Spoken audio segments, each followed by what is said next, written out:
The sound of the enemy sniper's whispered words would haunt military historians for decades. You don't shoot at gods. But before Staff Sergeant Maria Elena Vasquez became a legend that even her enemies revered, she was just another forgotten warrior teaching recruits how to hold a rifle. Preparing and narrating this type of story took us long efforts and hard work. So if you are enjoying the story, please consider subscribing to our channel. The morning sun cast long shadows across the Fort Braxton training range as Maria adjusted the scope on her recruit's M4 carbine for what felt like the 1,000th time. This month, 22-year-old Private Henderson squinted through the optics, his grip loose and unprofessional, completely oblivious to the fact that the woman correcting his stance had once put 3 rounds through a dime-sized target at 800 meters in complete darkness. Breathe out halfway, hold it, then squeeze, Maria instructed, her voice carrying the patience that came from explaining the same fundamentals to hundreds of wide-eyed recruits who thought Call of Duty had prepared them for real marksmanship. Henderson fired, missing the target by a foot. The other recruits snickered. Maria didn't react to their laughter. She'd learned to swallow her frustration years ago, back when she realized that her Bronze Star and Purple Heart meant nothing compared to the bureaucratic machinery that had quietly shuffled her into this instructor role after her 3rd deployment. The Army loved her war record when they needed to fill diversity quotas in their promotional materials, but when it came to assignments that mattered, they found ways to keep her safely behind the training lines. Again, she said simply, moving to the next firing position where Private Clark was struggling with basic rifle maintenance. The weapon looked like it hadn't been cleaned since the Clinton administration.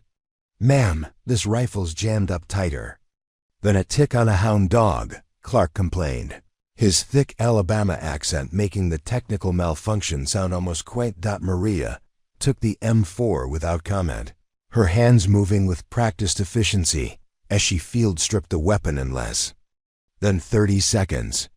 Carbon buildup clogged the bolt carrier group, the result of poor maintenance and cheaper ammunition.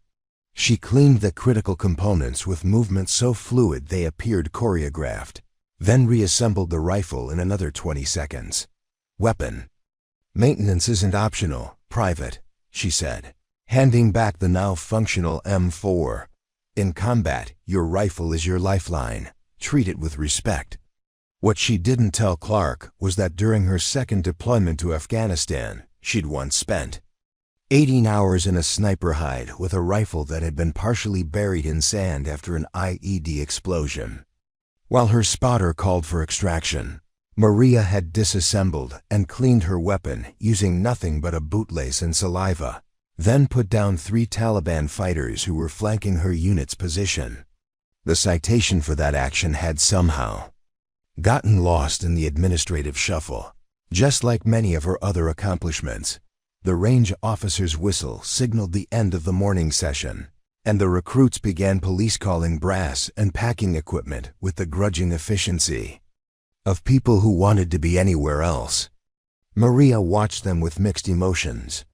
These kids would ship out to combat zones within months, carrying weapons and tactics she'd helped teach them, but they'd never know that their instructor had once been considered one of the most effective snipers in the 75th Ranger Regiment. "Not bad shooting today, Sergeant Vasquez," called out Master Sergeant Williams as he approached her position. Williams was old-school Army, with enough combat tours to qualify for frequent flyer miles to hell and back. Unlike many of the other senior NCOs, he treated Maria with genuine respect, probably because he'd actually read her classified service record. "They're improving," Maria replied diplomatically, though they both knew that was generous. Henderson might actually hit a target by graduation. Williams chuckled, but his expression turned serious as he glanced around to make sure they weren't overheard. "Maria, I got word that Colonel Richardson is looking for instructors for that new joint training program. The one they're running down at Fort Benning." Maria's pulse quickened despite herself. The joint training program was where special operations units from different branches came to share tactics and techniques. It was real work, the kind that actually mattered, not glorified babysitting of recruits who thought the military was. Summer camp with live ammunition. What kind of instructors? She asked, trying to keep the hope out of her voice. Advanced marksmanship, close quarters combat, that sort of thing. Word is they want people with actual combat experience, not just range qualification badges. Williams studied her face carefully. You interested? Maria felt that familiar flutter of possibility, the same sensation she'd experienced 5 times before when opportunities for advancement had dangled in front of her like carrots before being yanked away by invisible hands. Each time, the rejection had come with polite explanations about her valuable contribution to training operations and how she was too important in her current role to be transferred. I'm interested, she said, though experience had taught her not to get her hopes up. Williams nodded approvingly. I'll put in a word.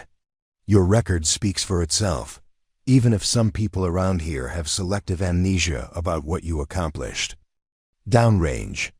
After Williams left, Maria continued supervising the recruits as they cleaned their weapons and prepared for the afternoon's tactical movement exercise. But her mind wandered to memories she usually kept locked away. Combat missions where split-second decisions meant the difference between soldiers coming home alive or in flag-draped coffins. She remembered the night outside Kandahar when her sniper team had been compromised by a Taliban patrol. While her spotter coordinated their extraction, Maria had held off an entire squad of fighters single-handedly, placing shots with surgical precision in complete darkness. The Taliban had eventually withdrawn, later telling locals they'd encountered a ghost who could kill with her eyes. She remembered the rescue mission near the Pakistani border, where her unit had been pinned down by fighters in elevated positions. Maria had climbed a damaged radio tower under fire, establishing a sniper position that allowed her to systematically eliminate the threats. The mission commander had recommended her for the Distinguished Service Cross, but the paperwork had disappeared into the Pentagon's bureaucratic black hole. Most clearly, she remembered the convoy ambush where an IED had flipped her Humvee, leaving her with a concussion and 3 broken ribs. Despite her injuries, Maria had crawled 200 meters through hostile fire to reach an overwatch position, then spent 4 hours picking off insurgents who were trying to finish off her wounded teammates. The medics who finally reached her said she'd been unconscious on her feet for the last hour, operating purely on muscle memory and determination.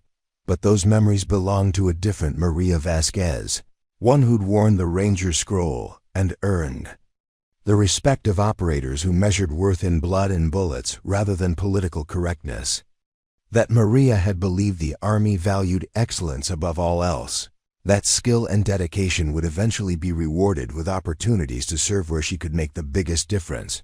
The current Maria Vasquez taught recruits how to clean rifles and tried not to think about how her talents were being wasted on fundamentals that any competent NCO could handle. She'd learned to smile politely when visiting dignitaries toured the training facility and praised the Army's commitment to utilizing all its human resources effectively. She'd mastered the art of giving enthusiastic briefings about marksmanship fundamentals while mentally calculating wind speed and range to targets that would challenge her abilities. The afternoon tactical exercise proceeded with predictable inefficiency. The recruits moved through the mock urban environment like tourists at Disneyland, their movements loud enough to wake the dead and their tactical awareness roughly equivalent to that of particularly dim houseplants. Maria followed at a distance, occasionally offering corrections that would hopefully keep them alive long enough to learn from their mistakes in actual combat.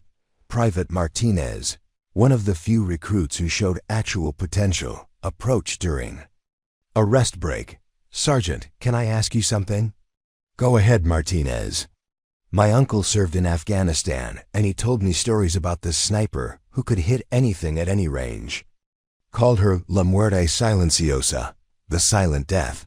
Said she was like something out of a movie, taking impossible shots and disappearing like smoke. Martinez studied Maria's face carefully. You ever hear stories like that? Maria felt a familiar tightness in her chest, the sensation that came from hearing her own legend recounted by someone who had no idea he was talking to the source. During her deployments, various nicknames had attached themselves to her reputation. Ghost Shot, the Kandahar Phantom, the Devil's Left Hand. But La Muerte Silenciosa had been the most persistent, whispered by both friendly forces and enemy. Fighters who'd learned to fear the precision that seemed to come from nowhere. I've heard stories, she said carefully. The military produces a lot of legends, Martinez. Most of them grow in the telling. Yeah, but my uncle swears this one was real. Said she saved his patrol more than once, putting down targets they couldn't even see. Martinez's expression was earnest, almost reverent. Makes you wonder what happened to soldiers like that after the war. Maria turned away before Martinez could see the pain in her eyes. What happened to soldiers like that was simple. They got shuffled into safe, politically correct assignments where their skills could atrophy, while bureaucrats congratulated themselves on their enlightened personnel policies. As the afternoon training session concluded, and the recruits trudged back toward the barracks, Maria remained on the range, ostensibly checking equipment, but actually allowing herself a few moments of solitude. The setting sun painted the targets in shades of gold and crimson, and for just a moment, she let herself remember what it felt like to be truly alive, truly useful, truly dangerous. Her radio crackled to life with a message from the base operations center. All training personnel report to the main briefing room at 1900 hours for mandatory meeting. All training personnel to main briefing room at 1900 hours. Maria checked her watch. 2 hours to wonder what administrative nightmare awaited. What fresh opportunity for disappointment the Army had conjured up. She gathered her equipment and headed for the armory, unaware that this particular mandatory meeting would change everything, that the legend of La Muerte Silenciosa was about to be reborn in ways that would make enemy snipers whisper about gods. Briefing room buzzed with the usual pre-meeting energy as training personnel filed in, clutching coffee cups and notebooks while speculating about the purpose of the gathering. Maria found a seat in the middle section, close enough to hear everything but far enough back to avoid unwanted attention. She'd learned that visibility often led to additional duties that kept her even further from meaningful assignments. Master. Sergeant Williams slid into the seat beside her, his weathered face showing the kind of concern that came from knowing more than he could say. Word is they're bringing in someone from Joint Special Operations Command, he murmured. That usually means changes are coming. Maria nodded but kept her expression neutral. She'd heard similar rumors before, each one generating hope that inevitably crashed against the rocks of bureaucratic reality. The Army had become expert at announcing progressive initiatives that looked impressive in press releases, while changing nothing fundamental about how they actually utilized their personnel. As the room filled, Maria found herself studying the faces around her. Most of the other instructors were competent professionals who took pride in their work, but few had the kind of background that would matter in high-stakes operations. Staff Sergeant Chun had served 2 tours in Iraq, primarily in logistics. Sergeant First Class Thompson was a former military police officer with extensive training experience, but limited combat exposure. They were good soldiers, but they'd never been tested in the crucible that forged true operators. Maria's own journey to that crucible had begun in the mountains of Colorado, where her grandfather had taught her to hunt elk at ranges that made other hunters shake their heads in disbelief. Vicente Vasquez had been a Marine sniper in Vietnam, and he'd recognized something in his granddaughters, steady hands and patient temperament that reminded him of his own youth. Mia, he'd told her during one of their hunting trips when she was 15, shooting is not about the gun or the bullet. It's about understanding the connection between your intention and the target.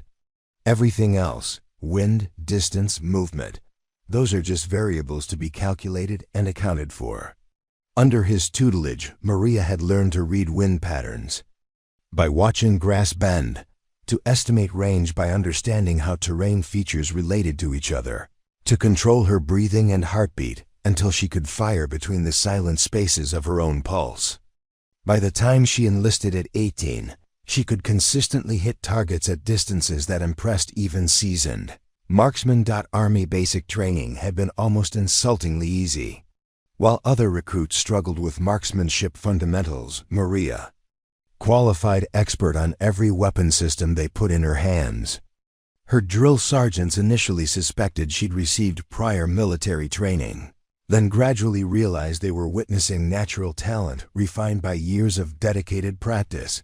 Advanced individual training had been more challenging, but primarily because Maria was learning to translate her instinctive skills into military doctrine and procedures.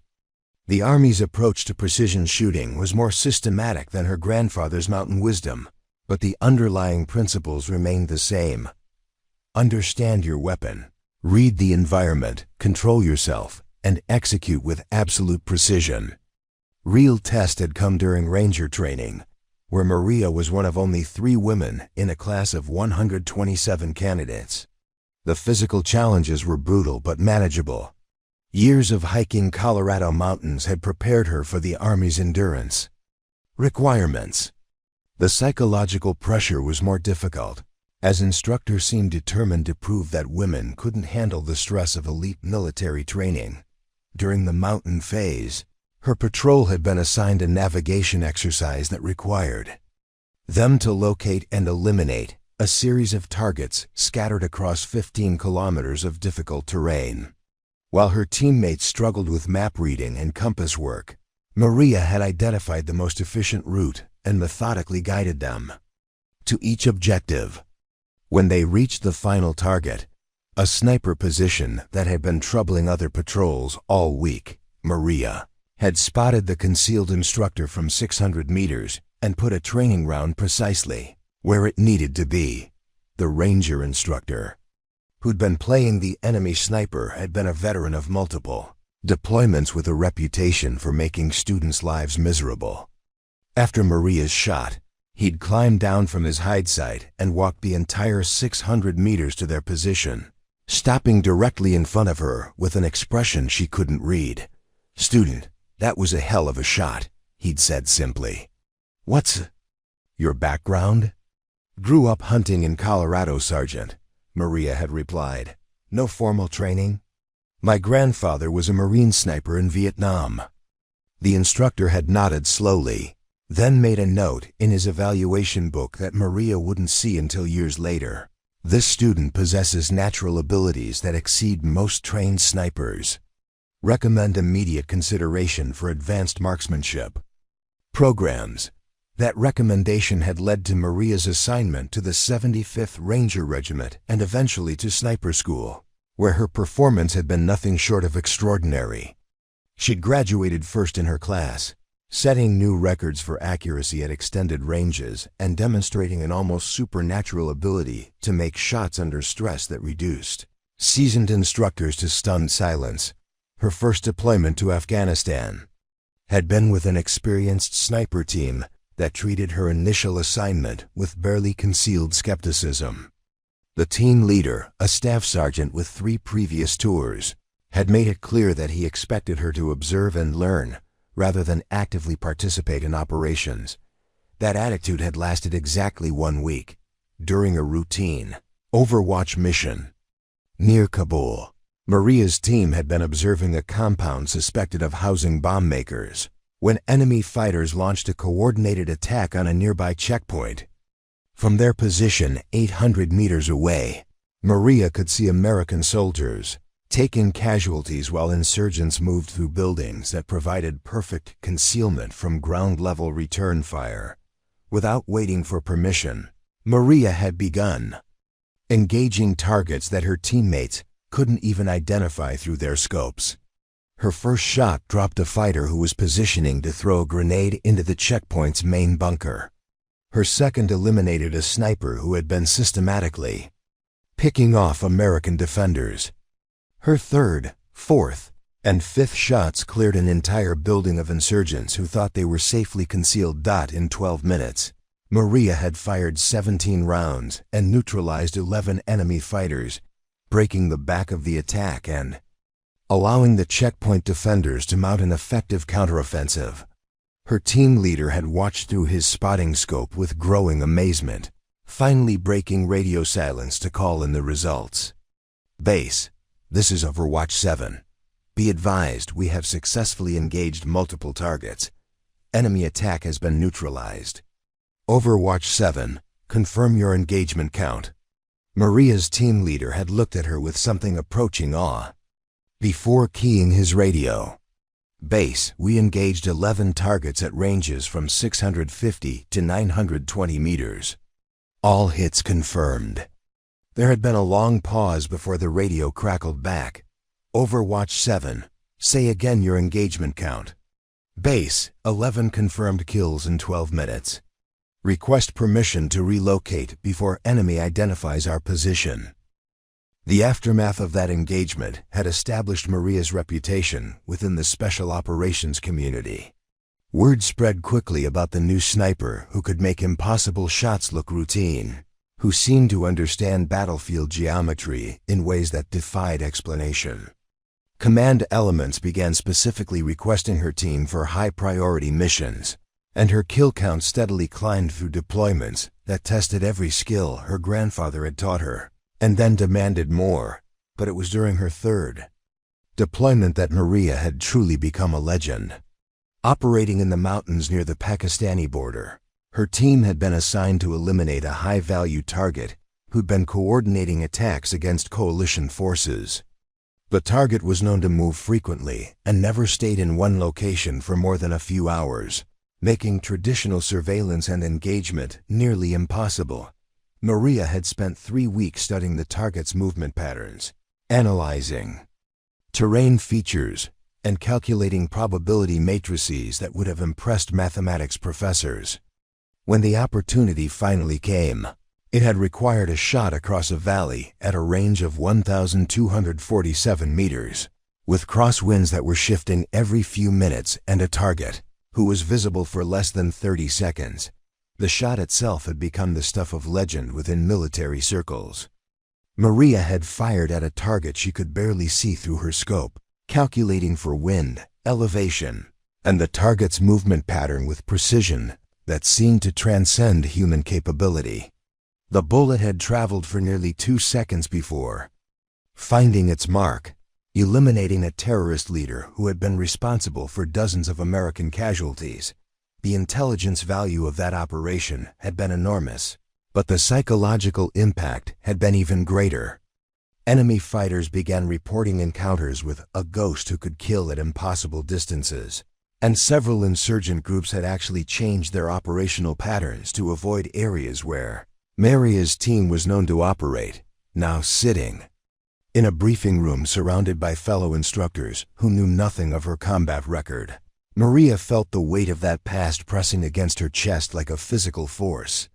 Somewhere in the Pentagon's classified files, her true service record painted a picture of an operator whose capabilities exceeded normal human parameters. But in the Army's daily operations, she was just another training sergeant whose potential was being systematically wasted on routine tasks that any competent soldier could handle. The rejection letters had all started the same way, after careful consideration of your application.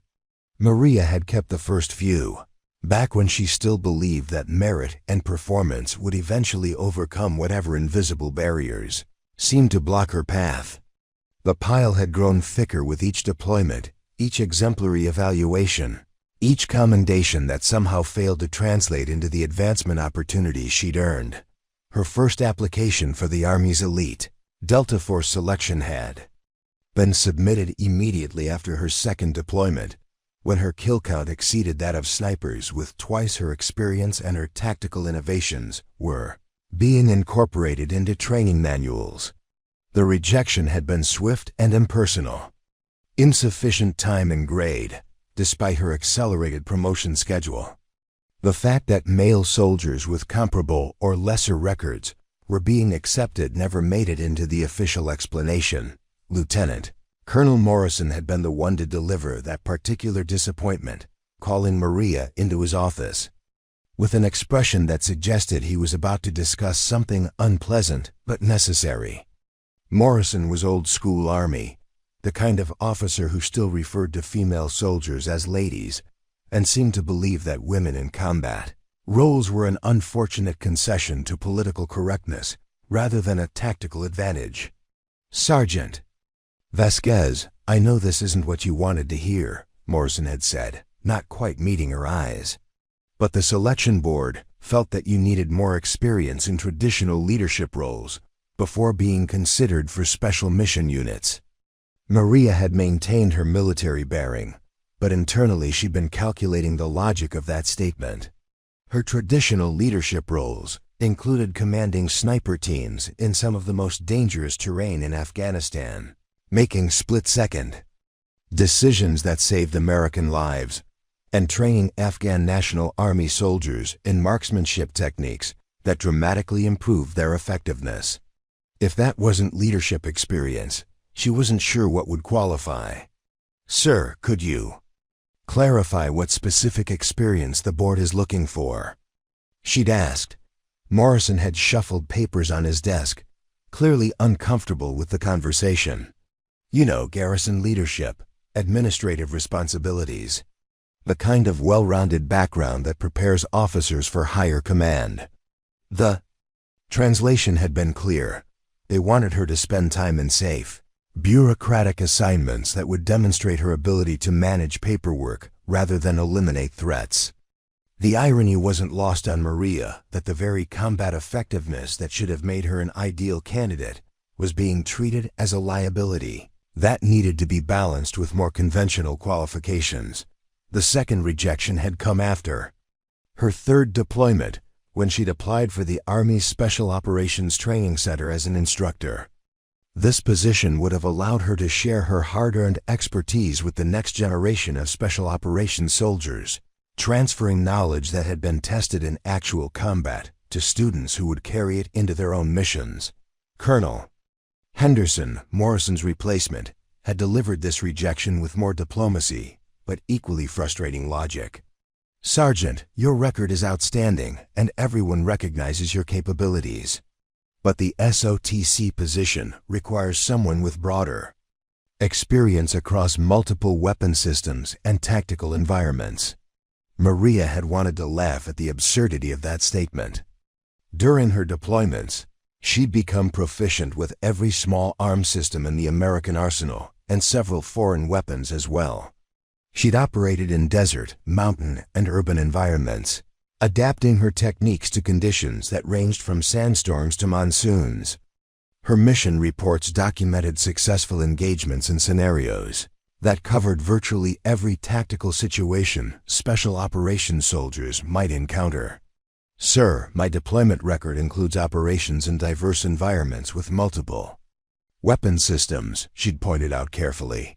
"Yes, but the board felt that your specialization in long-range precision shooting, while impressive, might not provide the broad foundation needed for this particular instruction role." Again, the subtext had been clear. Her expertise was being treated as overspecialization rather than mastery.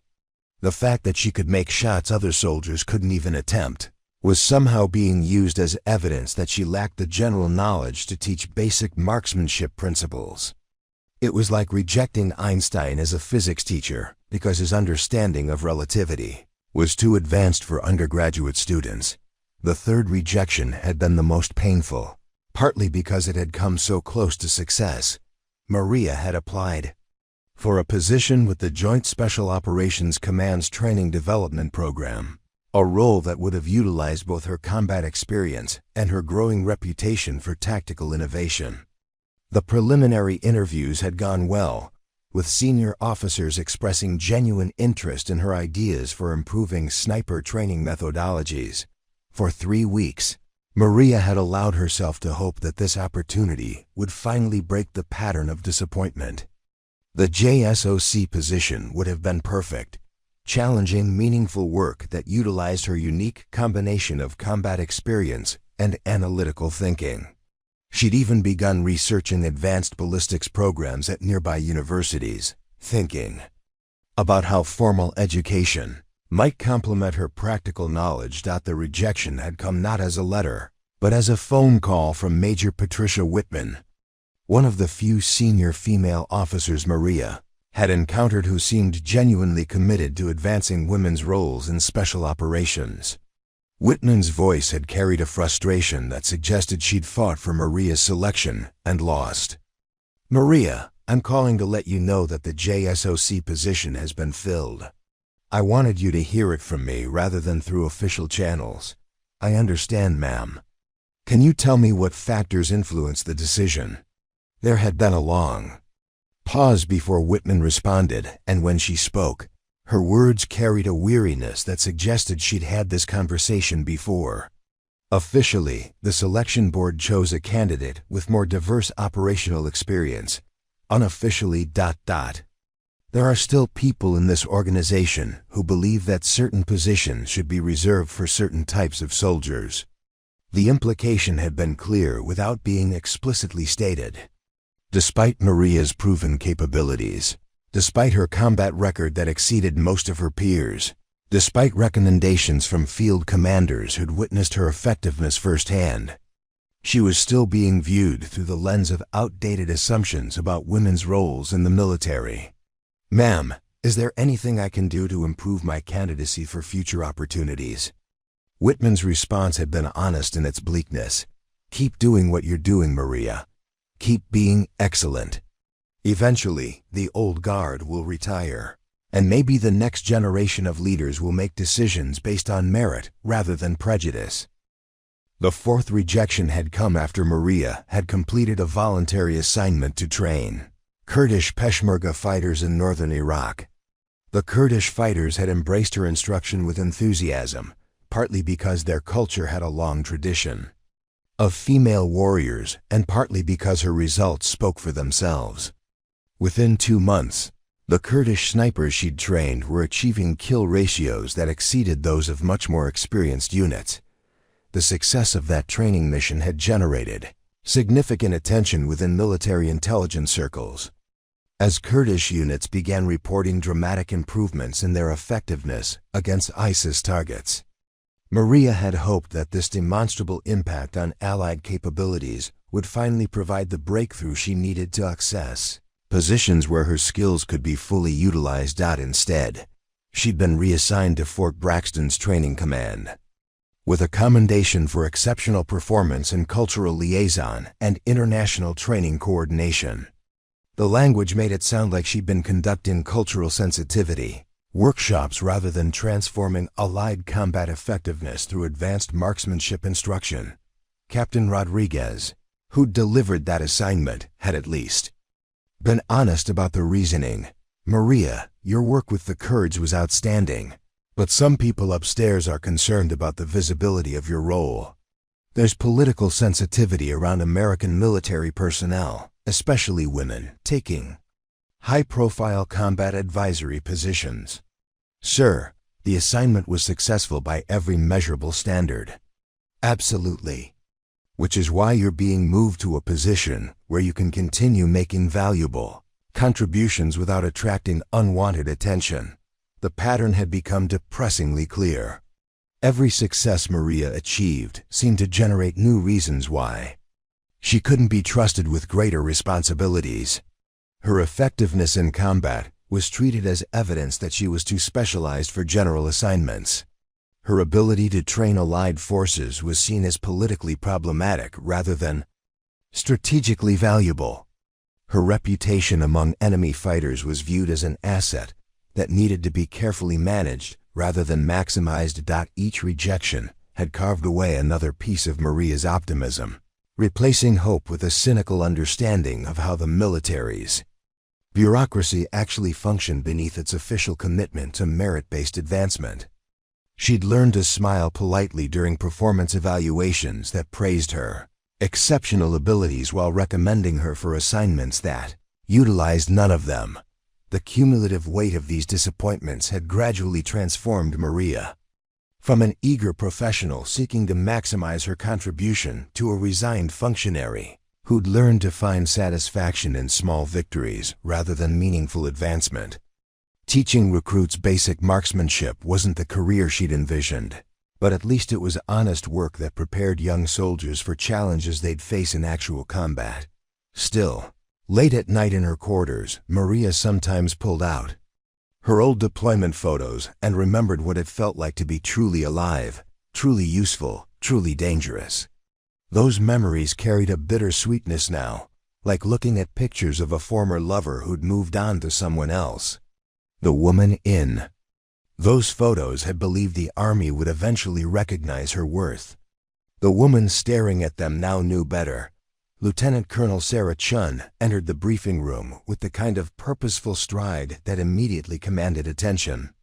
Unlike the previous commanders Maria had encountered, Chun's presence seemed to compress the air itself, creating an atmosphere of focused intensity that made every conversation stop mid-sentence.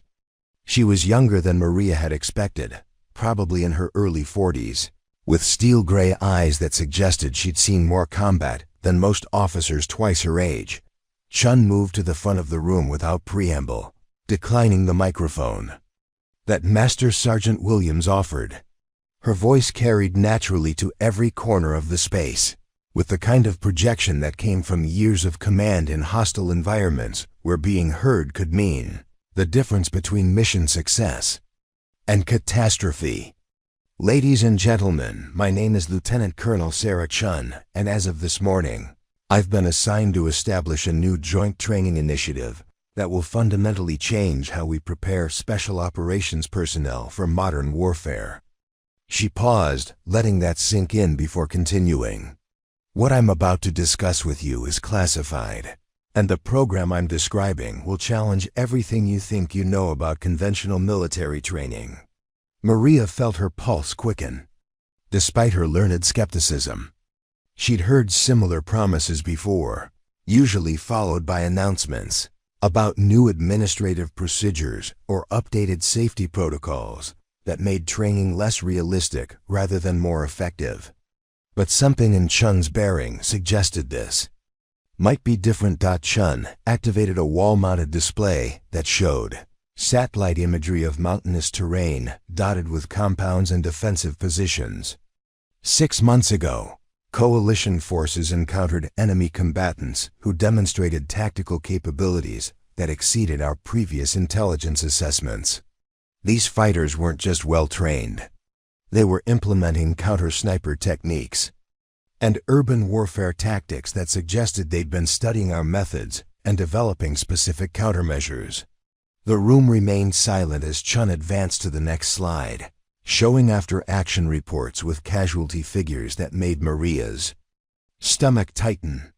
American and Allied losses had increased significantly in certain operational areas, particularly where special operations teams were conducting high-value target elimination missions.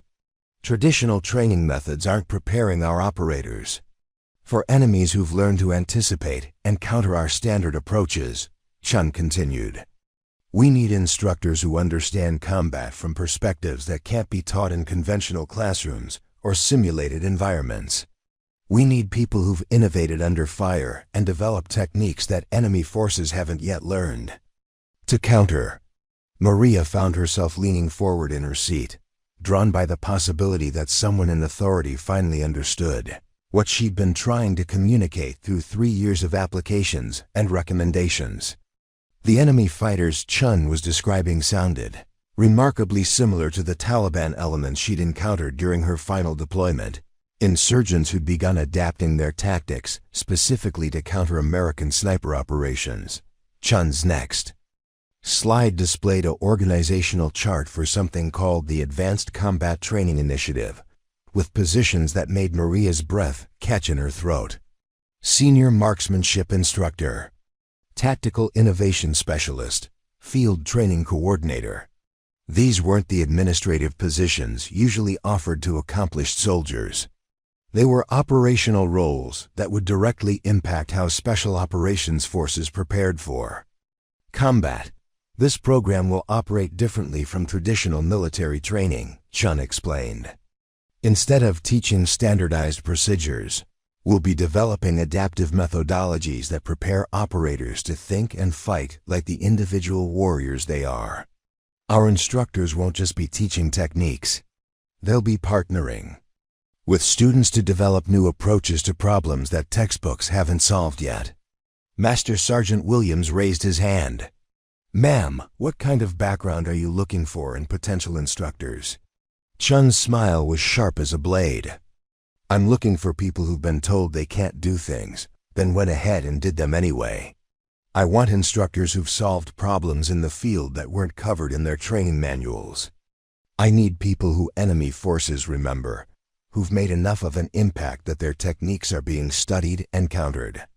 Maria felt every muscle in her body tense as Chun's gaze swept across the room and seemed to linger on her for just a moment longer than the others.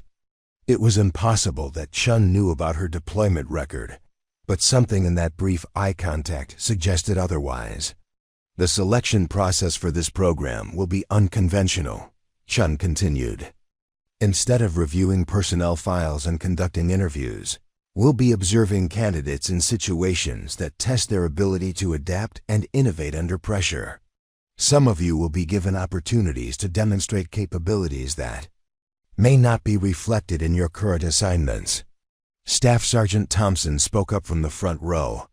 "Ma'am, will this program interfere with our current training responsibilities?" "Sergeant, this program will replace current training responsibilities for selected personnel.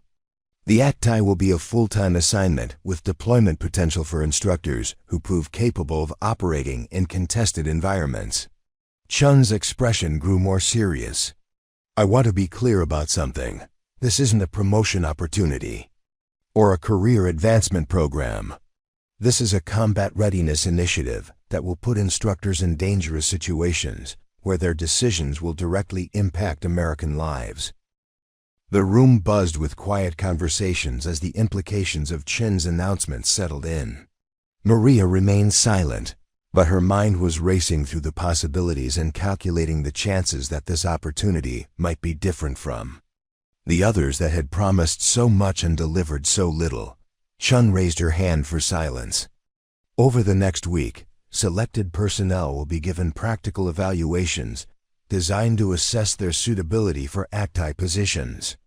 These evaluations will be conducted in realistic training scenarios that may require participants to demonstrate capabilities beyond their current job descriptions."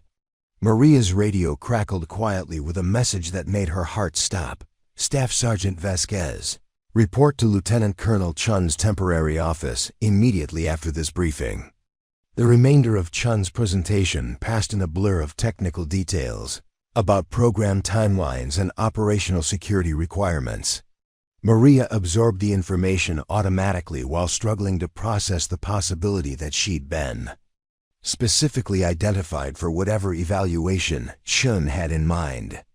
After 3 years of rejections and disappointments, the prospect of genuine opportunity felt almost too dangerous to hope for. As the briefing concluded and personnel began filing out, Maria remained in her seat until the room had mostly emptied. Chun was gathering her materials at the front, occasionally glancing toward Maria with an expression that suggested she'd been expecting this moment. "Staff Sergeant Vasquez," Chun called as Maria approached. "Thank you for staying. We need to talk." "Yes, ma'am." Chun studied Maria with the kind of thorough evaluation that felt like being dissected by surgical instruments. "Tell me something, Sergeant. Are you satisfied with your current assignment?" The question was so direct that Maria felt momentarily off balance.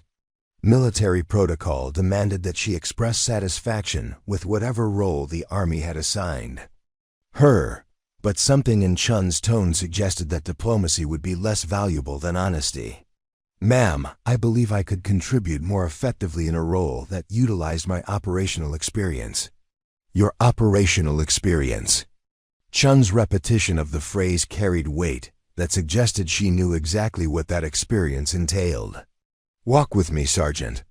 They left the briefing room and walked toward the base's administrative complex, passing training areas where recruits were practicing basic movement techniques that looked painfully elementary to Maria's experienced eye.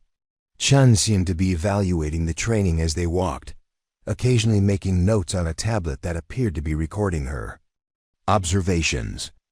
"Sergeant, I've been reviewing personnel files for soldiers who might be suitable for a CTI positions," Chun said as they walked. "Your file makes for interesting reading." Maria felt her stomach drop. Her official personnel file contained only the sanitized version of her service record, carefully edited to remove details that might prove politically inconvenient. If that was Chun's only source of information, this conversation was likely heading toward another polite rejection. "However," Chun continued, "I've also been reviewing classified after-action reports and intelligence assessments from Afghanistan. Those documents paint a very different picture of your capabilities and impact." Maria's step faltered slightly. The classified reports contained details about her combat effectiveness that she'd assumed would remain buried in Pentagon archives forever. If Chun had access to that information, she knew things about Maria's service that even Maria's current commanders didn't know. "Ma'am, I'm not sure what specific information you're referring to." Chun stopped walking and turned to face Maria directly. "Sergeant, I'm referring to intelligence reports that describe an American sniper whose effectiveness was so pronounced that enemy forces began altering their operational patterns, specifically to avoid areas where she was known to operate. I'm talking about after-action reports that credit a single operator with eliminating high-value targets that had been evading conventional forces for months." The world seemed to tilt slightly as Maria realized that Chun wasn't just aware of her combat record. She understood its significance in ways that previous commanders never had. This wasn't another bureaucrat looking for ways to manage a politically sensitive situation. This was an operator who recognized the value of proven capabilities. "Tomorrow morning at 0500, you'll report to Range Complex Charlie for a practical evaluation," Chun said. "Bring your personal equipment and prepare for a scenario that will test abilities that aren't covered in standard training protocols." "What kind of scenario, ma'am?" Chun's smile carried a hint of anticipation that made Maria's pulse quicken. "The kind that will determine whether La Muerte Silenciosa is ready to live up to her reputation again." Maria arrived at Range Complex Charlie 15 minutes early, carrying her personal rifle case and the gear she'd maintained meticulously despite years of limited opportunities to use it properly. The pre-dawn darkness felt familiar, reminding her of countless mornings in Afghanistan when she'd moved into position before enemy forces were awake enough to spot movement against the lightning sky. Range Complex Charlie was different from the standard training facilities where she taught recruits. This area featured variable terrain that included urban mock-ups, elevated positions, and obstacles designed to simulate real combat environments rather than the sterile shooting galleries used for basic marksmanship instruction. As Maria surveyed the complex, she could see that significant preparation had gone into whatever evaluation Chun had planned. Lieutenant Colonel Chun emerged from a command post trailer, accompanied by two other figures Maria didn't recognize. The first was a Hispanic man in his 30s wearing civilian clothing, but carrying himself with the unmistakable bearing of special operations personnel. The second was a woman approximately Maria's age in Army combat uniform, her sleeve bearing the distinctive scroll patch of the 75th Ranger Regiment. "Staff Sergeant Vasquez," Chun called as Maria approached. "I'd like you to meet your evaluation team. This is Miguel Santos, formerly with the 5th Special Forces Group, now working as a contractor with the Defense Intelligence Agency. And this is Captain Jennifer Hayes from the 2nd Ranger Battalion." Santos extended his hand with a grip that suggested he was evaluating Maria's physical conditioning through the handshake. "Sergeant, I've heard interesting things about your work. Downrange, Captain Hayes's greeting was more direct. Ma'am, your reputation preceded you. Looking forward to seeing what you can do. Chun gestured toward the range complex spread out before them. Sergeant, today's evaluation will test your ability to adapt tactical approaches to scenarios that aren't covered in standard training protocols. You'll be presented with problems that require creative solutions rather than textbook responses. Maria nodded, feeling a familiar calm settle over her as she shifted from administrative mindset to operational focus. This was the mental state she'd cultivated during her deployments, where external pressures and distractions faded away to leave only mission requirements and available resources. Your first scenario involves a simulated hostage rescue operation, Chun continued, leading the group toward an observation tower that overlooked the complex. Enemy forces are holding 2 high-value assets in that building. She pointed to a 3-story structure about 400 meters away. Intelligence suggests the hostages are being moved every 30 minutes to prevent rescue attempts. Santos activated a tablet that displayed real-time video feeds from cameras positioned throughout the target building. The enemy force consists of 8 to 10 fighters armed with small arms and positioned to cover all approaches to the building. They've also established overwatch positions in these locations. He indicated 2 elevated positions that provided commanding views of the approaches. Maria would need to use. Captain Hayes added tactical details that made the scenario more complex. The hostages are American citizens with no military training. Any rescue attempt that results in hostage casualties will be considered a mission failure. Additionally, you have a 30-minute window before enemy reinforcements arrive that will make the mission impossible. Maria studied the terrain and building layout, her mind automatically calculating angles, distances, and timing requirements. The scenario was realistic enough to test genuine tactical thinking rather than memorized procedures, but controlled enough to allow for meaningful evaluation of her performance. What resources do I have available? She asked. Chun smiled approvingly at the question. You have your personal weapons, standard equipment, and the support of a 4-man entry team that will breach the building once you've neutralized the external threats. The entry team will not move until you clear their approach route. Maria opened her rifle case and began assembling her personal weapon system, a modified M24 that she'd customized during her deployments to optimize performance for extended range. Precision shooting. As she worked, muscle memory took over, her hands moving through familiar motions while her mind processed the tactical problem. The scenario required her to eliminate multiple targets positioned to provide mutual support while operating alone against a numerically superior force. Success would depend on precise timing, accurate shooting, and the ability to remain undetected until the critical moment when the entry team needed to move. Time starts now, Chun announced. Maria moved immediately toward a position she'd identified during her initial scan of the terrain. The complex's designers had created realistic cover and concealment opportunities, but reaching an effective firing position would require movement through areas where enemy observers might detect her approach. She used terrain features and artificial obstacles to mask her movement, remembering lessons her grandfather had taught her about becoming invisible in natural environments. Every step was calculated to minimize noise and visual signature, while maintaining progress toward her objective. The first overwatch position presented the greatest threat to her movement and to the eventual entry team approach. Maria identified a shooting position that would allow her to engage this target while remaining concealed from the second overwatch position and the building's main defensive positions. Through her scope, she could see the fighter manning the overwatch position clearly. He was scanning the approaches with professional competence, moving his observation pattern in ways that suggested genuine tactical training rather than amateur enthusiasm.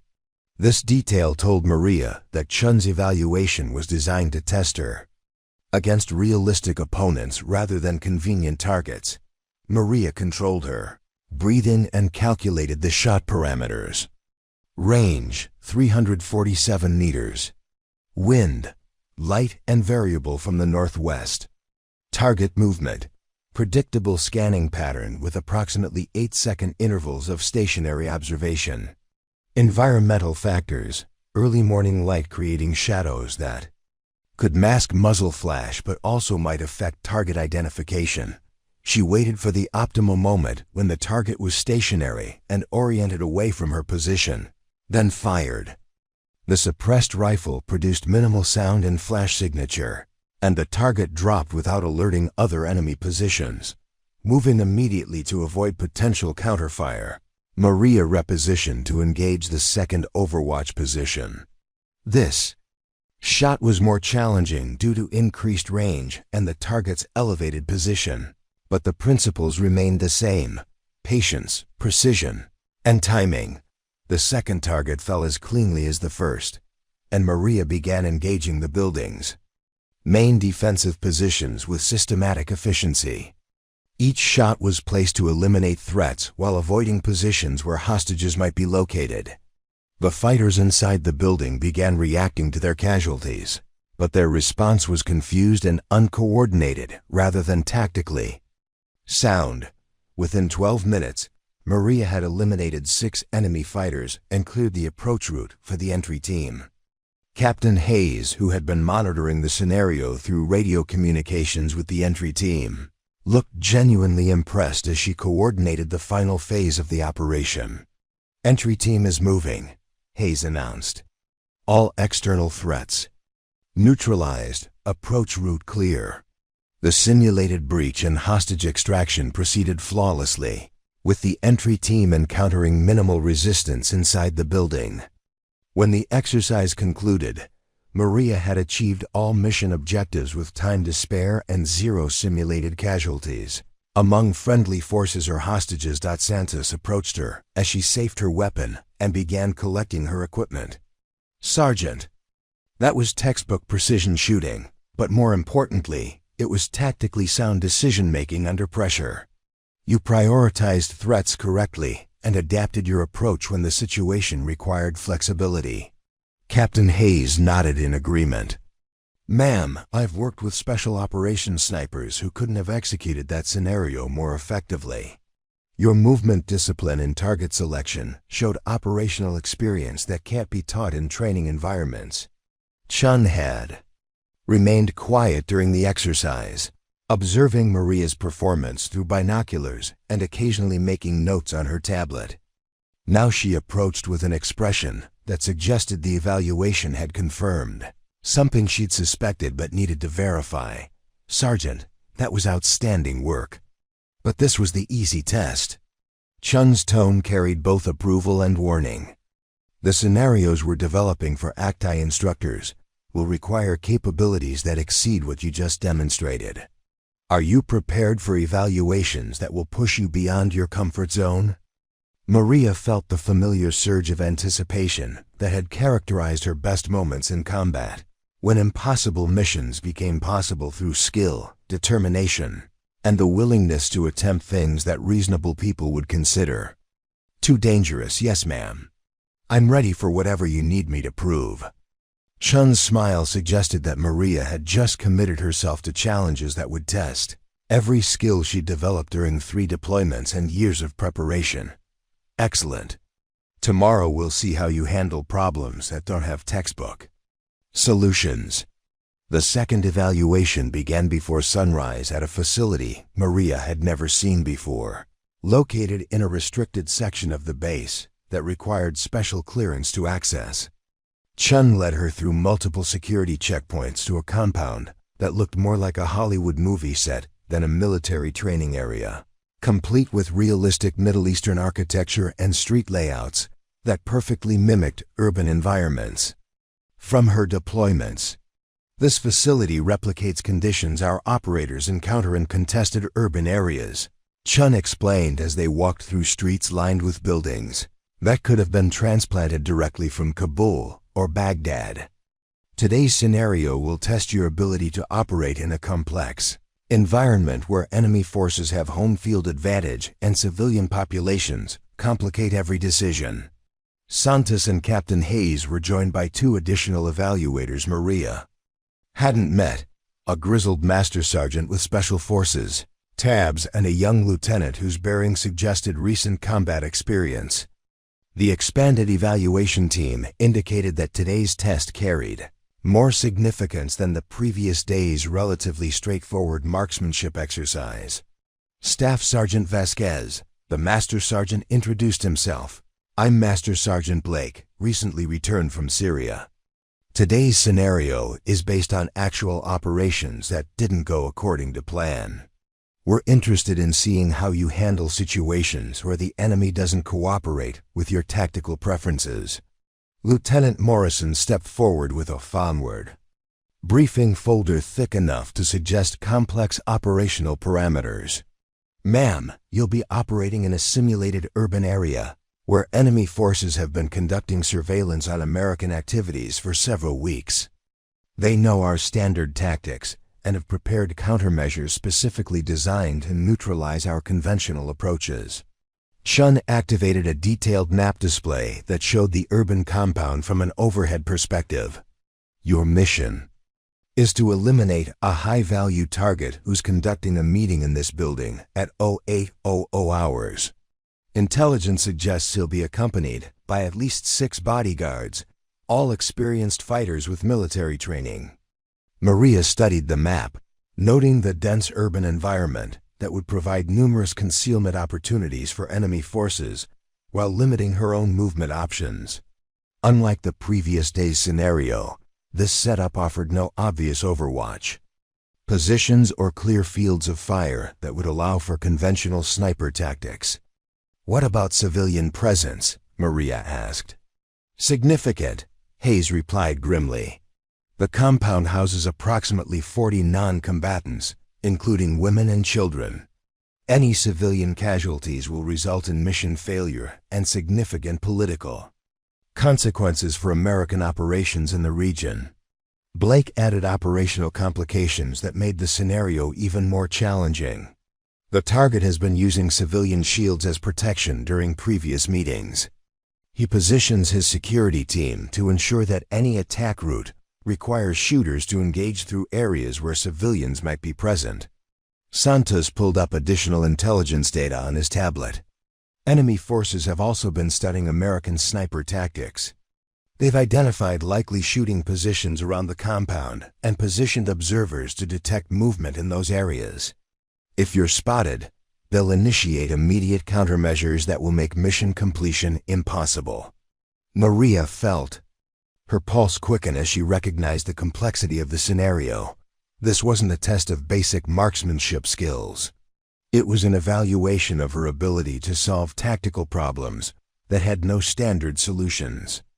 The enemy forces Chun's team had simulated were exactly the kind of adaptive opponents she'd encountered during her final deployment, fighters who'd learned to anticipate and counter American operational methods. Time limit?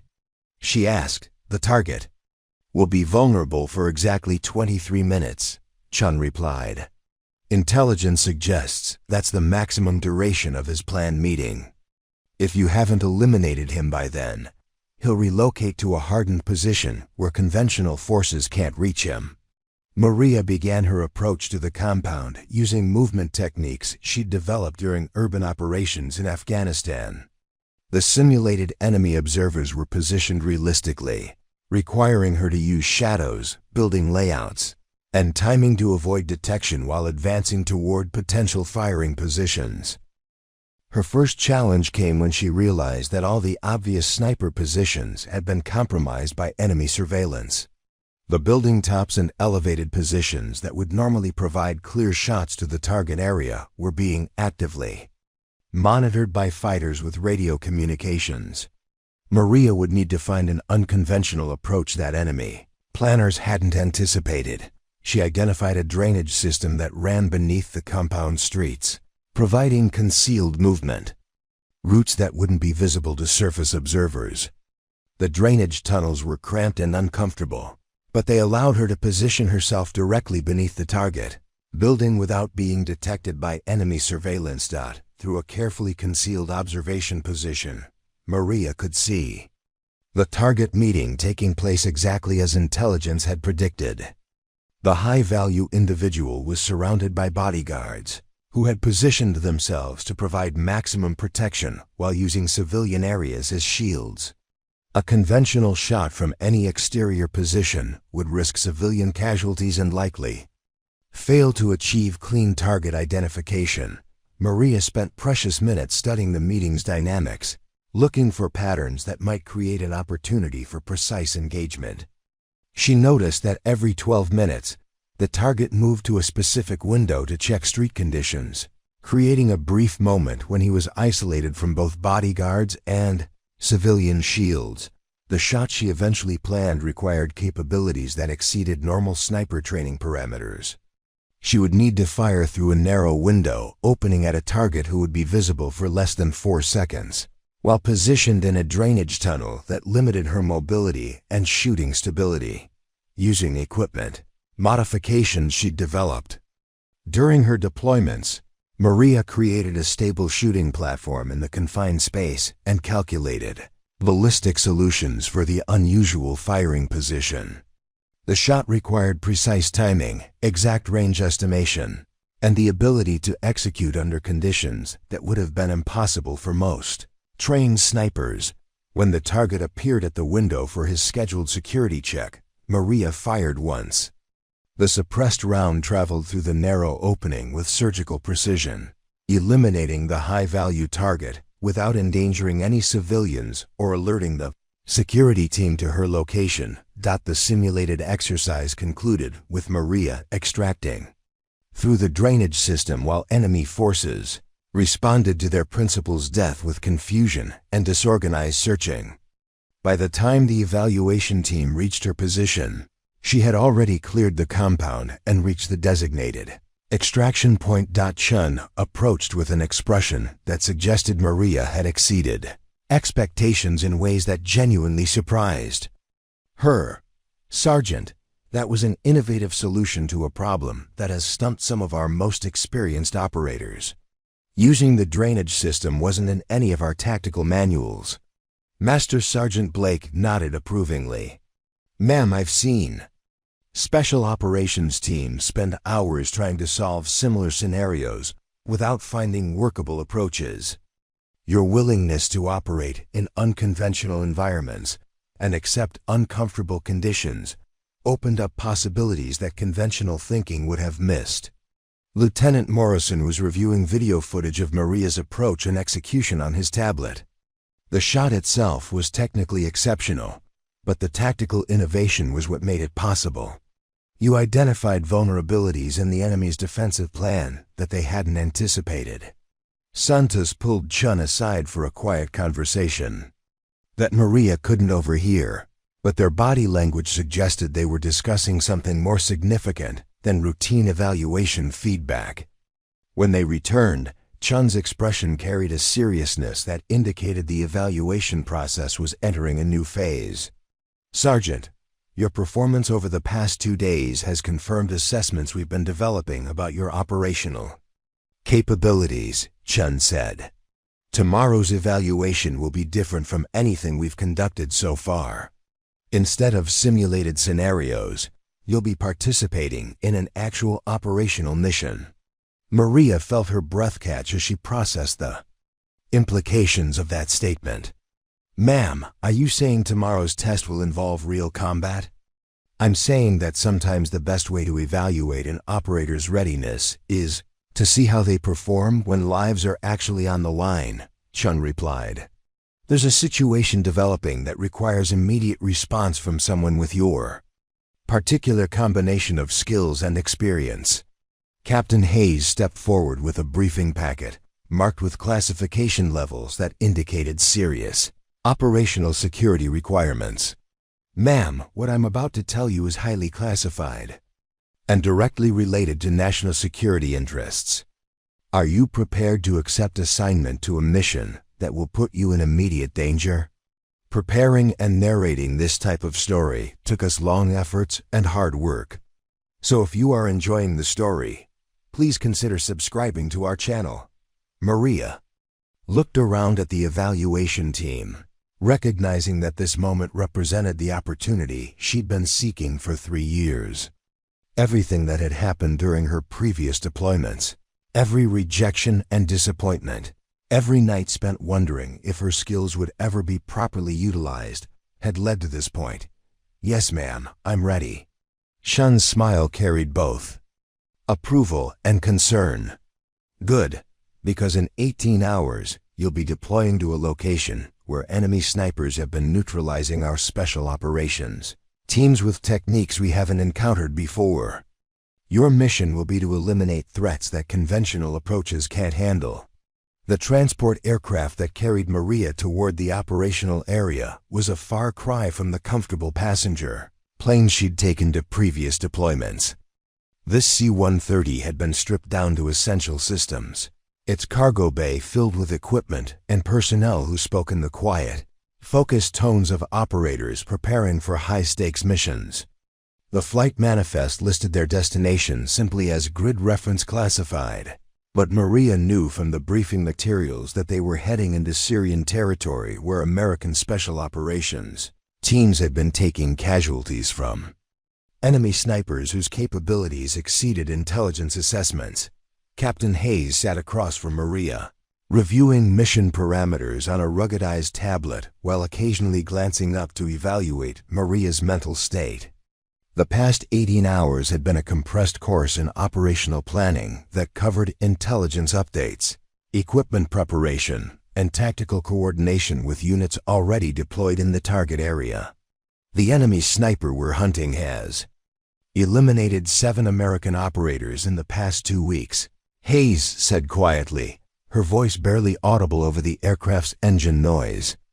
Each engagement shows tactical sophistication that suggests advanced training, possibly by former military personnel from Eastern European countries. Maria nodded, studying the after-action reports that painted a disturbing picture of an adversary who seemed to anticipate American tactical responses with uncanny accuracy. The enemy snipers' shooting positions had been chosen to maximize psychological impact while minimizing opportunities for counter-sniper operations, suggesting someone who understood both ballistics and human psychology at an expert level. "Master." Sergeant Blake leaned forward from his seat, his weathered face reflecting the seriousness of their mission. "This bastard isn't just killing our people. He's terrorizing entire units. Special operations teams are requesting extraction rather than completing missions because they know he's out there somewhere, waiting." The tactical impact of one enemy sniper disrupting multiple American operations demonstrated the psychological leverage that precision shooting could provide when employed by someone who understood how to exploit fear and uncertainty. Maria recognized the strategy from her own deployments, where her presence had sometimes been more valuable for its deterrent effect than for actual target elimination. Lieutenant Colonel Chun emerged from the aircraft's communication compartment with an expression that suggested she'd received updated intelligence about their operational area. "We've got real-time intelligence indicating the enemy sniper is currently active in Sector 7, approximately 15 kilometers from our insertion point. Drone surveillance shows he's been moving between prepared positions, suggesting he knows we're coming." Santos activated a portable display that showed current satellite imagery of their target area. The terrain was typical of the Syrian countryside, rocky hills dotted with small villages, providing numerous concealment opportunities for a skilled sniper, while offering limited approach routes for conventional forces. "The enemy has chosen his hunting ground well," Santos observed. "He can observe our forces from elevated positions while having multiple escape routes if we attempt to close with him. Previous attempts to locate him using standard counter-sniper techniques have failed because he's operating outside normal tactical parameters." Maria studied the terrain features, her mind automatically calculating sight lines, concealment opportunities, and the psychological factors that would influence both her enemy's behavior and her own tactical options. This would be fundamentally different from her previous combat experience, where she'd operated with the advantage of superior intelligence and logistical support. Here, she would be hunting an adversary who had proven capable of defeating American special operations teams with disturbing consistency. The aircraft began its descent toward a forward operating base that existed only on classified maps, a temporary installation carved out of hostile territory to support operations that couldn't be conducted from conventional military facilities. As they approached the landing zone, Maria could see the defensive positions and camouflage structures that marked a base under constant threat of enemy observation and attack.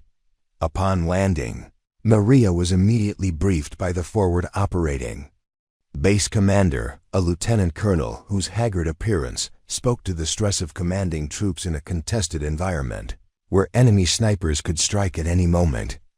The base's personnel moved with the careful, measured steps of people who knew they were being watched by hostile forces. "Staff Sergeant Vasquez, your reputation preceded you," the commander said without preamble. "We need someone who can hunt this sniper on his own terms, using techniques he won't expect. Our conventional approaches have failed because he studied our methods and developed countermeasures." Maria was assigned quarters in a hardened bunker that had been designed to provide protection against both indirect fire and sniper attack. The room's small window had been blocked with sandbags, creating an environment that felt more like a cave than military housing. Her equipment had been delivered separately and included items specifically requested for hunting a sniper who operated using unconventional methods. The intelligence briefing that followed painted a detailed picture of an adversary whose capabilities had been earned through combat experience rather than academic training. The enemy sniper's shooting positions showed creativity and tactical innovation that suggested someone who'd learned to adapt under pressure, much like Maria herself had during her deployments. His longest confirmed kill was at 1,180 meters using equipment that shouldn't have been capable of that accuracy, the intelligence officer reported. "He's modified his weapons and ammunition to exceed standard performance parameters, suggesting technical knowledge that goes beyond basic marksmanship training." Maria felt a grudging respect for an adversary who demonstrated the same drive for innovation that had characterized her own approach to precision shooting. This enemy wasn't just a skilled marksman. He was a tactical problem solver who'd found ways to maximize his effectiveness against superior forces. As night fell over the forward operating base, Maria began her own preparation for what would essentially be a duel between two operators who'd each proven capable of defeating conventional military forces. She cleaned and inspected her weapons with obsessive attention to detail, knowing that mechanical failure or ammunition inconsistency could mean the difference between life and death in the engagement to come. The mission briefing scheduled for Gold 300 hours would provide final intelligence updates and coordinate her insertion into the hunting area, where she would begin tracking an enemy who'd been successfully evading American forces for weeks. Unlike her previous combat missions, this operation would depend entirely on her individual capabilities rather than team support or technological advantages. Sergeant Blake found her in the equipment bay, methodically checking ammunition and calculating ballistic solutions for various range scenarios. "Sergeant, you don't have to do this alone. We can provide support elements, backup teams, anything you need." Maria looked up from her calculations, recognizing the concern in Blake's voice, but also understanding that conventional support might actually handicap her chances of success. "Master Sergeant, this enemy has been beating our teams because he knows how we operate. If I'm going to find him, I need to hunt him using methods he won't recognize." Blake nodded slowly, accepting her logic while clearly uncomfortable with sending a single operator against an adversary who'd proven capable of defeating much larger forces. "Just remember, Sergeant, this isn't about proving anything to anyone. It's about eliminating a threat that's killing American soldiers. Maria resumed her preparation with the focused intensity that had characterized her best operational moments. Tomorrow she would enter hostile territory to hunt an enemy sniper whose capabilities matched or exceeded her own, operating without backup in an environment where a single mistake would be fatal. The weight of that responsibility settled over her like a familiar burden, bringing with it the clarity of purpose that had sustained her through 3 deployments. Somewhere in the Syrian hills, an enemy sniper was preparing for the same confrontation, probably with the same methodical attention to detail that Maria was applying to her own preparations. By dawn, one of them would be dead, and the other would have earned a reputation that would be whispered about in military circles for years to come. Maria moved through the Syrian hills like a shadow given substance, her approach route calculated to avoid the observation points that had betrayed previous American operations. The pre-dawn darkness provided concealment, but she knew her enemy possessed night vision capabilities and intimate knowledge of this terrain that could neutralize her advantages if she relied on conventional infiltration techniques. 3 hours into her hunt, Maria had covered only 2 kilometers, her movement deliberately slow and methodical as she analyzed every potential sniper position within the operational area. The enemy had chosen his hunting ground with tactical brilliance, establishing multiple prepared positions that provided overlapping fields of fire across the routes American forces would normally use for approach and extraction. Through her scope, Maria identified the first of these positions, a carefully concealed hide site built into a rocky outcropping that commanded a perfect view of the valley below. The construction showed professional competence, with natural camouflage that would be invisible to aerial surveillance and shooting, ports positioned to provide maximum effectiveness while minimizing exposure. But the hide site was empty, suggesting her adversary was either already aware of her presence or operating from one of his alternate positions. Maria felt a familiar thrill of professional recognition, the same sensation she'd experienced when facing particularly skilled Taliban fighters who'd learned to match her own tactical innovations. She moved toward the second identified position, using a route that would be impossible for larger forces, but provided concealment for a single operator willing to accept significant physical discomfort. The approach required crawling through a dry stream filled with sharp rocks and thorny vegetation, but it allowed her to remain undetected while closing distance on potential enemy positions. The second hide site showed recent occupation, with disturbed vegetation and equipment impressions that indicated someone had been observing from this position within the past 12 hours. Maria found brass casings from 7.62 millimeters ammunition, suggesting her enemy was using a precision rifle system comparable to her own capabilities. More disturbing were the additional preparations her adversary had made. Improvised early warning devices, constructed from local materials, had been positioned to detect movement along the most obvious approach routes. These weren't sophisticated sensors, but they demonstrated field craft that exceeded normal sniper training and suggested someone who'd learned to operate in hostile territory with minimal support. Maria began to understand why conventional counter-sniper operations had failed against this adversary. He wasn't just a skilled marksman. He was a complete operator who'd adapted guerrilla warfare principles to precision shooting tactics. He was fighting a different kind of war than American forces were prepared for. The third position proved to be currently occupied. Maria spotted the enemy sniper through careful observation from a concealed position 400 meters away. He was positioned in a natural formation that provided perfect concealment, while commanding views of 3 different valleys where American patrols might operate. His equipment appeared to be a mixture of military-grade weapons and locally fabricated modifications that enhanced performance beyond standard specifications. Through her scope, Maria could see enough of her target to recognize professional competence in every aspect of his setup. His shooting position was textbook perfect, his equipment was properly maintained, and his fieldcraft showed the kind of attention to detail that only came from extensive combat experience. But what impressed Maria most was the enemy sniper's patience. He wasn't moving, wasn't adjusting his position, wasn't displaying any of the nervous energy that characterized less experienced operators. He was simply waiting, confident in his position and prepared to remain motionless for as long as necessary to achieve his tactical objectives. Maria faced a tactical problem that had no simple solution. Her target was positioned in terrain that made conventional approach nearly impossible, protected by natural features that would stop rifle rounds and positioned to observe any movement in his direction.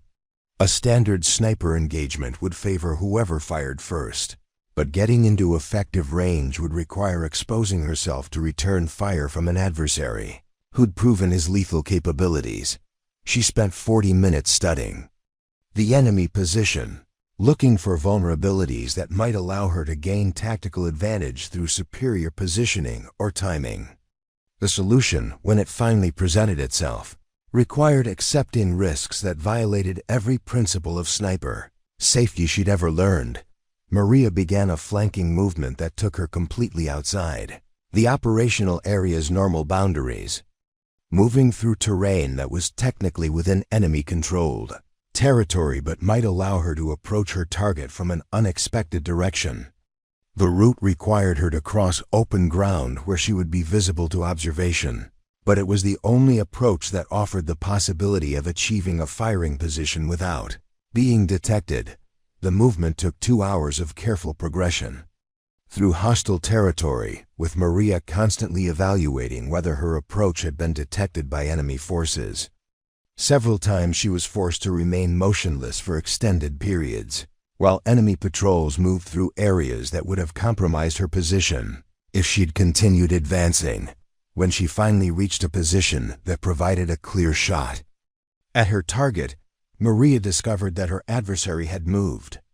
The hide site that had been occupied 3 hours earlier was now empty, suggesting that the enemy sniper possessed situational awareness that exceeded her initial assessment of his capabilities. Maria felt a cold recognition that she was facing an opponent whose skills matched her own, someone who understood not just marksmanship but the psychological aspects of sniper warfare. He was playing a game of tactical chess where each move revealed information about the other player's capabilities and intentions. The realization that she was being hunted, even as she hunted, created a tension that Maria had rarely experienced. During her deployments, most of her previous targets had been unaware of her presence until the moment she fired. This adversary knew she was coming and was actively working to counter her tactical advantages. She found him again through careful observation of terrain features that would provide optimal sniper positions. This time, the enemy was positioned in a location that demonstrated his understanding of American counter-sniper doctrine. He'd chosen a hide site that couldn't be approached using standard techniques and provided multiple escape routes if his position became compromised. Maria realized that defeating this adversary would require abandoning conventional tactics entirely. Instead of trying to outmaneuver him using methods he understood, she would need to create an encounter on terms he wouldn't expect. She deliberately exposed herself to observation while moving toward a position that appeared to offer tactical advantage but was actually designed to draw him into engaging her from a location where she could predict his shooting position. The maneuver required her to accept the risk of being targeted while counting on her ability to survive the initial engagement and respond with superior accuracy. The enemy sniper took the bait, shifting to a position that provided him with what appeared to be a perfect shot at Maria's exposed position. Through her peripheral vision, she could see the slight movement that indicated he was settling into his final shooting stance. Maria held her breath, waiting for the moment when her adversary would commit to the shot that would reveal his exact location. Every muscle in her body was coiled with tension as she prepared to execute a firing sequence that would need to be faster and more accurate than anything she'd ever attempted. The expected shot never came. Instead, Maria heard a voice speaking. In accented English, the words carrying clearly across the distance between their positions, "You don't shoot at gods." The enemy sniper's rifle remained trained on her position, but his finger had moved away from the trigger. Through her scope, Maria could see him studying her with what appeared to be recognition rather than tactical assessment. "La muerte silenciosa," he called softly, using the nickname that had followed her through 3 deployments. "The silent death. I know your work."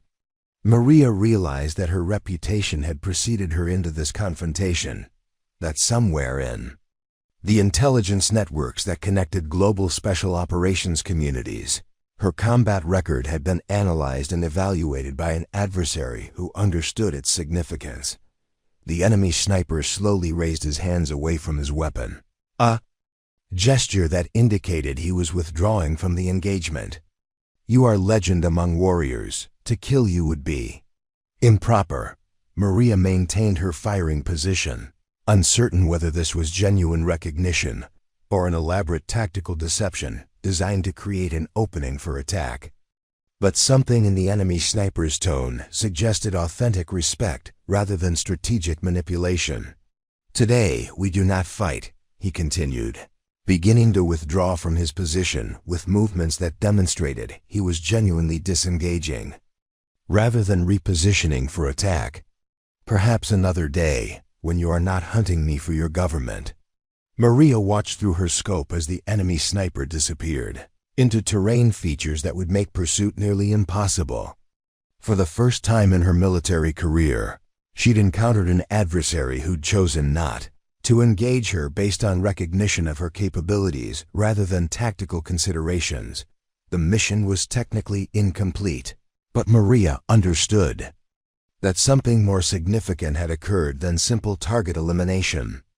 She'd achieved a psychological victory that would have strategic implications far beyond this single engagement. The debriefing at the forward operating base lasted 4 hours, with intelligence officers recording every detail of Maria's encounter with the enemy sniper while struggling to categorize an engagement that had ended without shots fired. Lieutenant Colonel Chun listened to Maria's account with an expression that shifted from concern to amazement as the implications of what had occurred became clear. "Let me understand this correctly, Staff Sergeant," the base intelligence officer said, reviewing his notes for the 3rd time. "The enemy sniper had you in his sights, confirmed target identification, and then chose not to engage because he recognized your reputation?" Maria nodded, still processing the psychological impact of facing an adversary who'd treated her legendary status as fact rather than rumor. "He used my operational nickname from Afghanistan. He knew about my combat record, possibly including classified mission details that shouldn't have been available to enemy intelligence networks." Captain Hayes leaned forward, recognizing the strategic significance of what Maria was describing. "This suggests that your effectiveness during previous deployments created enough impact to become part of enemy tactical planning. They're not just aware of your capabilities. They're factoring them into operational decisions." Master Sergeant Blake studied satellite imagery that showed the area where the encounter had taken place, his weathered face reflecting a mixture of professional admiration and concern about the broader implications. "Sergeant, in 30 years of special operations, I've never heard of an enemy fighter voluntarily disengaging from a tactical advantage because of target recognition. This goes beyond normal combat psychology." Lieutenant Colonel Chun was quiet during most of the debriefing, occasionally asking clarifying questions, but primarily listening with the focused intensity of someone who understood that this event would require significant revision of existing tactical assumptions. When the formal questioning concluded, she requested a private conversation with Maria that would shape everything that followed. "Staff Sergeant, what happened out there confirms assessments we've been developing about your operational impact." Chun said once they were alone. Your combat effectiveness has transcended normal military parameters and entered the realm of psychological warfare. Enemy forces are making tactical decisions based on the possibility of encountering you. Maria felt a strange mixture of pride and discomfort at hearing her combat record discussed in terms that made her sound more like a strategic weapon than a human operator. "Ma'am, I was just doing my job," the enemy sniper's reaction suggests. He'd been briefed about American capabilities, including information about individual operators. Chun's expression indicated she'd already considered that possibility and reached conclusions that extended far beyond intelligence security concerns. "Sergeant, intelligence networks operate by analyzing patterns and identifying threats that require special countermeasures. The fact that your reputation has spread through enemy organizations suggests they consider you a strategic asset worthy of specific attention." The implications of that assessment began to settle over Maria like a weight that was both honor and burden. Her individual effectiveness had apparently reached levels that influenced enemy strategic planning, creating psychological leverage that extended far beyond her immediate tactical capabilities. Over the following week, as Maria prepared to return to the United States, she noticed changes in how personnel at the forward operating base interacted with her. Soldiers who'd previously treated her with routine professional courtesy now approached with the kind of careful respect usually reserved for senior officers or decorated veterans whose reputations preceded them. The transformation became more pronounced during her flight back to Fort Braxton, where other passengers included special operations personnel who'd heard accounts of her encounter with the enemy sniper. What had started as a classified operational mission was becoming legend within military circles, growing and evolving as it passed through networks of operators who understood the significance of what had occurred. Upon her return to the United States, Maria discovered that her temporary assignment to Chun's evaluation program had been converted to permanent reassignment.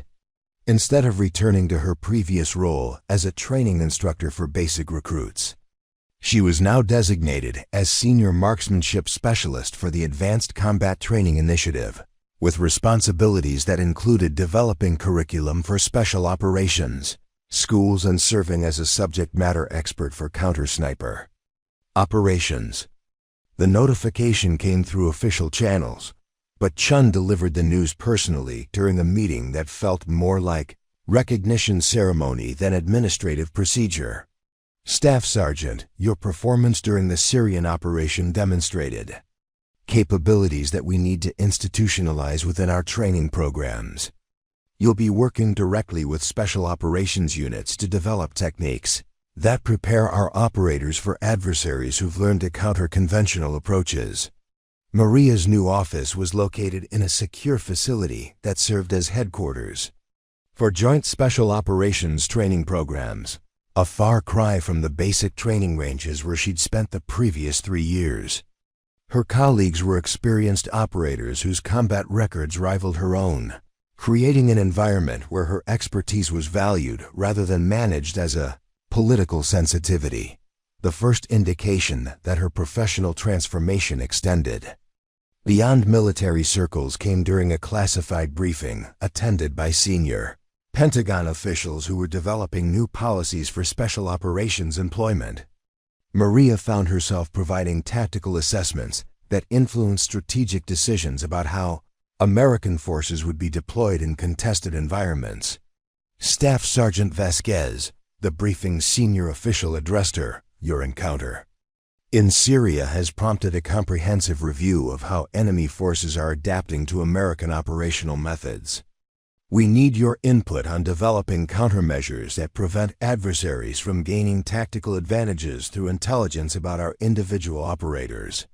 Maria realized she was participating in discussions that would shape how future special operations missions were planned and executed.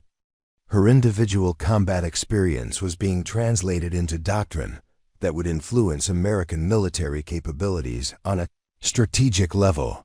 The recognition extended to academic circles when Maria was invited to serve as a guest lecturer at the Special Operations Advanced Urban Combat School, where her tactical innovations were being incorporated into curriculum for elite military units from multiple allied nations. Standing before classrooms filled with experienced operators, Maria found herself teaching techniques she developed through necessity during combat operations. The key to defeating adaptive enemies, she explained to a class of special forces soldiers, is maintaining tactical flexibility that exceeds their ability to develop countermeasures. When adversaries study your methods and prepare responses, you must be capable of operating outside the parameters they've learned to expect. The students included seasoned veterans whose own combat records were impressive, but they listened to Maria's instruction with the attention usually reserved for lessons that could mean the difference between mission success and catastrophe.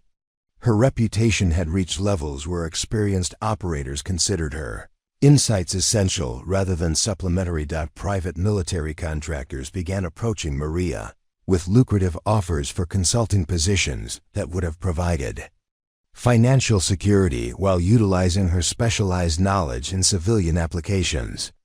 The offers were flattering and financially attractive, but Maria found herself more interested in continuing to serve within military structures that allowed her to influence how American forces prepared for evolving threats. The most significant recognition came during a ceremony at the Pentagon where Maria received the Distinguished Service Medal for her contributions to special operations effectiveness. The citation, while necessarily vague about classified operational details, acknowledged her role in developing innovative tactical approaches that have significantly enhanced American capabilities in contested environments. During the ceremony, Maria found herself standing alongside generals and senior officials whose careers had been built on strategic leadership rather than tactical execution. The contrast highlighted how far she'd traveled from her origins as a maintenance instructor whose potential had been systematically overlooked by bureaucratic processes that failed to recognize exceptional capabilities. General Patricia Morrison, the Army's highest-ranking female officer, approached Maria after the ceremony with words that crystallized the magnitude of her transformation. "Staff Sergeant, your career represents proof that excellence eventually transcends institutional barriers. You've forced the Army to recognize that some individuals possess capabilities that require us to revise our assumptions about human potential." Maria left the Pentagon that day wearing decorations that reflected not just individual achievement, but systemic change in how the military identified and utilized exceptional talent. Her journey from overlooked training instructor to recognized strategic asset had required proving herself under conditions that tested every aspect of her capabilities. But the most meaningful recognition came in an encrypted message from Miguel Santos, now serving with a classified unit in Eastern Europe. "Maria, word of your Syrian operation has reached operators throughout the international special operations community. Enemy forces are adjusting their tactical planning, specifically to account for the possibility of encountering American operators with your capabilities. You've become a strategic factor that influences how our adversaries think about engaging American forces." Maria understood that her individual transformation had implications that extended far beyond personal career advancement. She demonstrated that exceptional individuals could influence strategic outcomes through tactical excellence, creating leverage that transcended normal military hierarchies and bureaucratic limitations. The legend of La Muerte Silenciosa had become a tool of American foreign policy, proving that sometimes the most effective weapons were human beings whose capabilities exceeded conventional understanding of what was possible. 6 months after the Syrian operation, Maria stood before a classroom filled with operators from 7 different nations, each representing elite units whose selection standards eliminated all but the most exceptional candidates. The International Advanced Marksmanship Symposium had become an annual gathering where allied special operations forces shared tactical innovations, But this year's attendees had come specifically to learn techniques from someone whose reputation had transcended normal military circles. Precision shooting under stress requires more than technical proficiency, Maria explained to the assembled operators, her voice carrying the authority that came from proven effectiveness in environments where theoretical knowledge meant nothing. When enemy forces have studied your methods and prepared countermeasures, survival depends on your ability to adapt faster than they can analyze. Among the students were seasoned snipers whose own combat records included operations in Afghanistan, Iraq, and Syria. Captain Eric Hansen from the Norwegian Special Forces had eliminated over 40 enemy combatants during his career. Master Sergeant David Collins from the British SAS possessed marksmanship credentials that exceeded most American operators. Yet they listened to Maria's instruction with the focused attention of students who understood they were learning from someone whose capabilities had become legend. During the practical exercises that followed, Maria demonstrated techniques she'd developed through necessity during combat operations, showing how environmental factors could be exploited to achieve results that conventional training deemed impossible.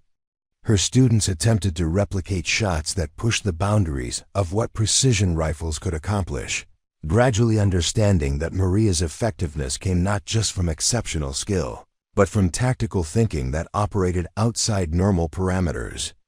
The enemy sniper in Syria had me perfectly positioned for elimination, Maria told the class during a break between exercises. His technical capabilities matched mine, his tactical position was superior, and he possessed every advantage necessary for mission success. But he chose not to engage because my reputation had convinced him that killing me would violate some unwritten code of warrior ethics. The psychological implications of that encounter had been analyzed by intelligence agencies throughout the Western world, with strategic planners recognizing that Maria's legend had become a weapon that influenced enemy behavior, without requiring her physical presence in operational areas. Reports from multiple theaters indicated that enemy snipers were avoiding engagements with American forces specifically because they feared encountering the operator, known as La Muerte Silenciosa, Colonel James Wright, Maria's current commanding officer, approached during the afternoon session with a secured communication that suggested new operational requirements were developing. Wright had initially been skeptical about assigning someone with Maria's controversial history to high-profile training responsibilities, but her performance had converted him into one of her strongest advocates. Staff Sergeant, we've received a request from Special Operations Command for your assessment of a developing situation in West Africa, Wright said quietly. Intelligence indicates that enemy forces there are employing counter-sniper techniques that seem specifically designed to neutralize American precision shooting capabilities. Maria felt the familiar stirring of operational interest that came when her expertise was needed for problems that conventional approaches couldn't solve. Despite her satisfaction with training responsibilities, she remained fundamentally an operator whose greatest fulfillment came from applying her skills in environments where lives depended on her effectiveness. The West African situation represented exactly the kind of challenge that Maria's reputation was built on solving. Enemy forces had apparently learned to anticipate American sniper tactics and were implementing countermeasures that neutralized conventional precision shooting operations. American Special Operations teams were requesting support from someone whose methods hadn't been analyzed and countered by enemy intelligence networks. What's the timeline for deployment? Maria asked. 48 hours for initial assessment, with possible extended deployment depending on operational requirements, Wright replied. Command specifically requested you because enemy forces in that area haven't encountered your particular approach to precision shooting. Maria nodded, understanding that her legend was becoming a tactical asset that could be deployed strategically rather than just employed in reactive situations. Her reputation for achieving impossible results had made her a weapon that could influence enemy behavior even before she arrived in operational areas. During the symposium's final session, Maria addressed questions about the psychological aspects of precision shooting that extended beyond technical training into areas that most operators never considered. Her students wanted to understand how someone developed the mental discipline necessary to remain effective when facing adversaries who'd studied their methods and prepared specific countermeasures. The most dangerous enemy is one who respects your capabilities, Maria explained. When adversaries fear your effectiveness, they make tactical adjustments that can actually provide advantages if you understand how to exploit their psychological responses. The Syrian sniper's decision not to engage me created a strategic victory that exceeded what I could have achieved through conventional target elimination.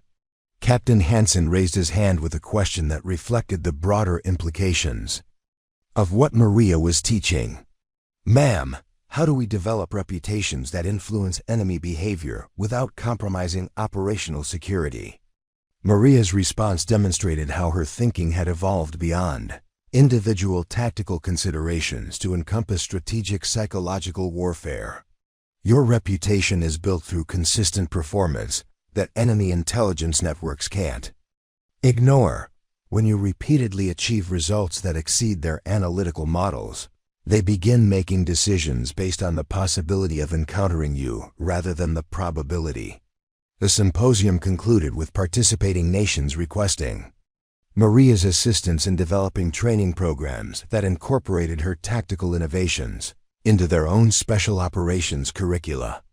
Her methods were being institutionalized across allied military structures, creating a multiplier effect that extended her influence far beyond what individual operations could achieve. Later that evening, Maria received a secure video call from Master Sergeant Blake, now serving with a joint task force in Eastern Europe. His encrypted communication provided updates on how her Syrian operation was continuing to influence enemy tactical planning in multiple theaters. "Maria, enemy forces here are implementing defensive measures specifically designed to counter your known capabilities," Blake reported. "They're positioning observers to detect the kind of unconventional approaches you used in Syria, which suggests your tactical innovations are being studied at the strategic level." The revelation that enemy forces were adapting their defensive planning to account for Maria's specific methods confirmed that her individual effectiveness had reached levels that influenced military strategy on an international scale. Her legend was becoming a factor that shaped how conflicts were planned and executed.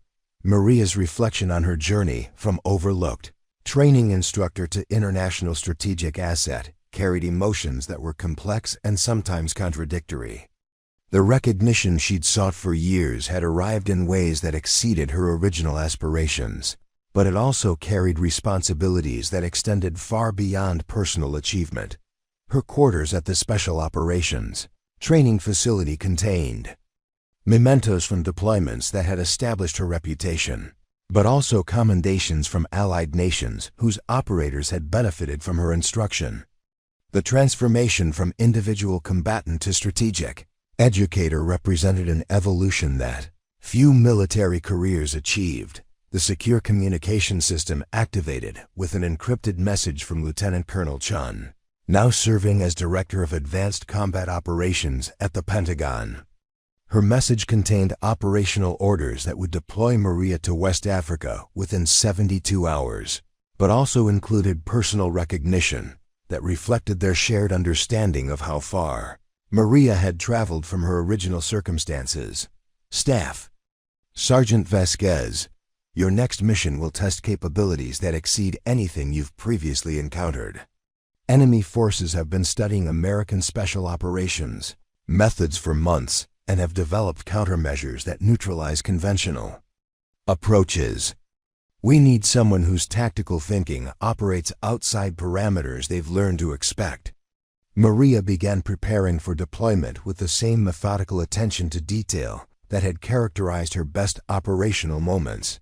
But now her preparation included considerations about how her legend would influence enemy behavior. before she even arrived in the operational area. Her reputation had become advanced psychological warfare that softened targets and disrupted enemy planning. As she cleaned her weapons and reviewed intelligence briefings about West African terrain and enemy capabilities, Maria understood that she was no longer just an exceptional operator seeking recognition for her abilities. She had become a strategic weapon whose legend influenced conflicts on multiple continents, proving that individual excellence could transcend institutional barriers and reshape how nations approached warfare itself. The enemy sniper in Syria had whispered that gods should not be shot, recognizing something in Maria that exceeded normal human capability. Now, as she prepared for her next mission, Maria carried the weight and privilege of a reputation that had transformed her from forgotten warrior to living legend whose very existence changed how enemies planned their operations. Tomorrow she would deploy to another contested environment where her capabilities would be tested against adversaries who'd spent months preparing for everything except encountering someone whose methods they couldn't predict or counter. The legend of La Muerte Silenciosa was about to be written in new theaters, proving once again that some warriors transcend the boundaries that limit ordinary soldiers. 3 years later, Maria stood in the Pentagon briefing room where generals sought her counsel on operations spanning 4 continents. The woman who'd once been rejected for pilot training now advised strategic planners on psychological warfare techniques that influenced enemy behavior without firing a shot. Her legend had grown beyond military circles. Intelligence reports from hostile nations revealed that their sniper training programs now included entire modules dedicated to countering the American ghost. Enemy commanders allocated significant resources to detecting her presence, often abandoning strategic positions based on rumors that La Muerte Silenciosa was operating in their area. The irony wasn't lost on Maria. The army that had once questioned her potential now marketed her reputation as a deterrent weapon, deploying her legend to regions where her mere presence could shift the balance of entire conflicts. She'd become proof that exceptional individuals could transcend institutional barriers and rewrite the rules that governed military effectiveness. But perhaps the most satisfying moment came when she received a letter from Private Martinez, the recruit who'd asked about sniper legends years ago. Now a special operations soldier himself, he wrote, "Sergeant, I finally met the silent death my uncle told stories about. Thank you for showing us that legends aren't just stories. They're what happens when someone refuses to accept limitations." Maria's journey from forgotten maintenance instructor to international strategic asset proved that sometimes the most powerful weapons weren't technology or tactics, but individuals whose capabilities exceeded everyone's understanding of what was possible. Her reputation had become a force that influenced conflicts worldwide, demonstrating that true excellence eventually transcends every barrier designed to contain it. What did you think of Maria's incredible transformation? Have you ever felt underestimated in your own life? Share your thoughts in the comments below. And if you enjoyed this story of persistence and triumph, smash that like button and subscribe for more incredible tales of ordinary people achieving extraordinary things. Hit the notification bell so you never miss our latest stories of courage, determination, and the power of refusing to give up on your dreams.